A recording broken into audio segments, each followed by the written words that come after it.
अब हम देखेंगे examination criteria for switching over from old syllabus to new syllabus of CS executive. CS executive का जो old syllabus है उसमें जो लास्ट एग्जाम है वो होने वाली है दिसंबर 2019।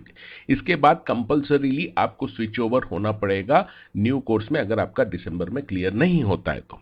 बट अगर आपको कोई भी एग्जामिशन मिला है ओल्ड सिलेबस में तो उसके बेसिस पे आपको नए सिलेबस में कुछ पेपर हैं वो एग्जम्प्ट हो जाएंगे, वो अब हम यहां पर देखने वाले हैं। दो पेपर ऐसे हैं जो न्यूली इंट्रोड्यूस्ड हुए हैं, setting up of business entity and closer and financial strategic management. तो ये दोनों नए पेपर इंट्रोड्यूस हुए, इसमें कोई किसी तरह का एग्जम्पशन नहीं मिलेगा। अब बात करते हैं कि पुराने जो मॉड्यूल था आपका कोर्स था उसमें अगर आईएलजीएल में एग्जम्पशन था तो नए पेपर में जीआईजीएल में एग्जम्पशन मिल जाएगा। ओल्ड में कंपनी लॉ में एग्जम्पशन था तो यहां भी कंपनी लॉ में आपको एग्जम्पशन मिल जाएगा। ओल्ड में अगर टीएलपी में एग्जम्पशन था तो यहां पे टैक्स लॉ में एग्जम्पशन मिल जाएगा।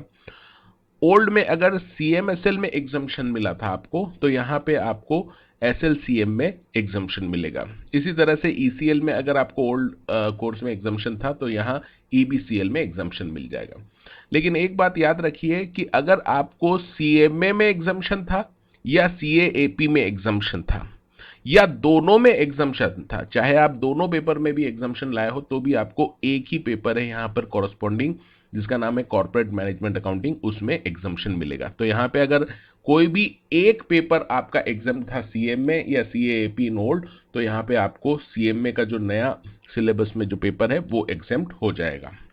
अब हम देखेंगे कि अगर आपने ओल्ड कोर्स में कोई पूरा का पूरा मॉड्यूल ही क्लियर कर लिया था तो फिर अब नए कोर्स में आपको कौन से पेपर देने हैं।